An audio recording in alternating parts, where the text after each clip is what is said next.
ఉమ్మడి వరంగల్ జిల్లాలో జోరుగా కురిసిన వర్షాలు రైతుల్ని కోలుకోలేని దెబ్బతీశాయి. 3 రోజుల నుంచి కురుస్తున్న వర్షాలతో వాగులు పొంగి పొర్లుతున్నాయి, చెరువులు మత్తలు పడుతున్నాయి, పంట పొలాల్లో ఇసుక మేటలు పేరుకుపోయాయి. దాంతో వరి చేతికి వచ్చే పరిస్థితి లేదు. పత్తి, మిర్చి, మొక్కజొన్న పంటలకు నష్టం వాటిల్లటంతో రైతులు తల్లడిల్లిపోతున్నారు.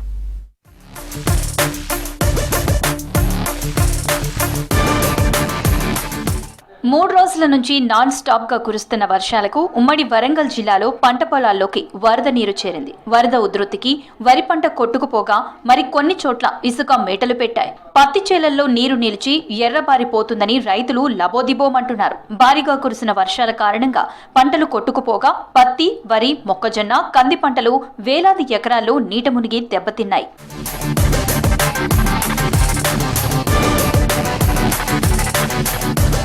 భారీ వర్షాలకు వాగులు పొంగి పొర్లుతున్నాయి, పంట పొలాలపై వరద పారుతుంది. ఉమ్మడి వరంగల్ జిల్లాలో 60,000 ఎకరాల్లో వరి, పత్తి, మొక్కజొన్న తదితర పంటలు దెబ్బతిన్నట్లు వ్యవసాయ శాఖ అధికారులు అంచనా వేస్తున్నారు. మహబూబాబాద్ జిల్లాలో 78 చెరువులు, జనగామలో 8, వరంగల్లో 2, జయశంకర్ భూపాల్పల్లిలో 5 చెరువులు, 3 కుంటలకు గండ్లు పడ్డాయని చెబుతున్నారు. ములుగులో 6, హనుమకొండలో 2 చెరువులు కలిపి మొత్తం 104 చెరువులకు గండ్లు పడ్డాయని ఇరిగేషన్ శాఖ అధికారులు చెబుతున్నారు.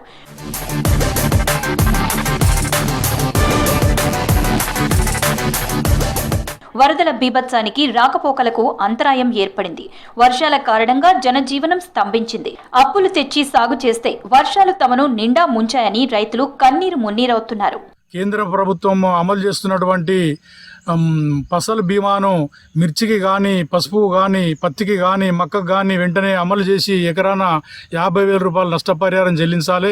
గత సంవత్సరం మిర్చి నష్టపోయిన రైతులు ఏసీలలో వేసి అప్పుడు 20,000 ఉంటే ఇప్పుడు 10,000 అమ్మే పరిస్థితి మిర్చి లేదు. కాబట్టి వెంటనే తక్షణమే మిర్చి రైతులను ఏసీలో ఉన్న మిర్చిని 25,000 చొప్పున, ప్రతి మిర్చిని 25,000 చొప్పున రాష్ట్ర ప్రభుత్వము కొనే విధంగా రైతుల మీద శ్రద్ధతో చర్య తీసుకోవాలని చెప్పి ఈరోజు మేము రైతుల పక్షాన డిమాండ్ చేస్తూ, వరద వరి పొలాల్లో నుంచి పారడంతో వరిని మట్టి కమ్మేసింది. వరి అక్కరకు రాకుండా పోయిందని రైతులు వాపోతున్నారు. ఇక పత్తి చేనులో నీరు నిల్వుండడంతో చేను ఎర్రబారి కాత పూత రాలిపోతుందని ఆందోళన చెందుతున్నారు రైతులు.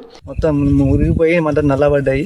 పెట్టుబడుల కథ లేదు. ఇప్పటికే 1,50,000 2 లక్షలాగా పెట్టుబడి పెట్టినాం. వాటి మీద ఏమైనా ప్రభుత్వం కొద్దిగా ప్రజాపాలన ప్రభుత్వం దృష్టికి తీసుకొస్తున్నాం. మమ్మల్ని కొద్దిగా తిరిగి ఆదుకోవడానికి కోరుతున్నాం. పండించిన పంట గిట్టుబాటు ధర లేదు. పండే పంట ప్రోత్సహించడానికి ప్రభుత్వం దగ్గర ఎలాంటి చర్యలు లేవు. కాబట్టి తక్షణమే రైతుకు కంటికి ఎకరాన 50,000 ఇవ్వాలి. ప్రజాప్రభుత్వంగా మేము డిమాండ్ చేస్తున్నాం. ప్రజాప్రభుత్వాన్ని తప్పకుండా ప్రతి రైతును ఆదుకోవాల్సిందిగా కోరుతాం. పత్తి చేలల్లో నీరు నిలవడంతో ఆ నీటిని బయటకు పంపించేందుకు పడరాని పాట్లు పడుతున్నారు రైతులు.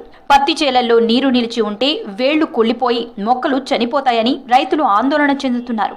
పొలాలు నీటిలో మునగటంతో పాటు వరద ఇంకా పొలంపై నుంచే ప్రవహిస్తోంది. ఇలానే 2-3 రోజుల పాటు నీరుంటే అసలు వరదల పాలయ్యే పరిస్థితి నెలకొందని రైతులు వాపోతున్నారు. రైతులను ఆదుకోవాలి. రైతుల పంటలకు నష్టపరిహారం వెంటనే చెల్లించాలి. ఒకవేళ చెల్లించకపోతే కనుక రైతులు చాలా ఇబ్బందులు పడతారు. ఈ వ్యవసాయం మొత్తమే టోటల్గా కుంటుపడి భారతదేశంలో అసలు వ్యవసాయం చేసే రైతే లేకుండా ఉండే పరిస్థితులు ఉన్నాయి.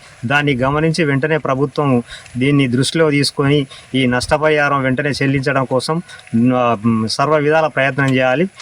నష్టపరిహారం కట్టించాలి తక్షణమే, లేకపోతే ఇబ్బందులు పడతారు కనుక కట్టించాలని ప్రభుత్వాన్ని డిమాండ్ చేస్తాం. వర్షాల కారణంగా దెబ్బతిన్న పంటలను పరిశీలించి ప్రభుత్వం తమను ఆదుకోవాలని రైతులు కోరుతున్నారు.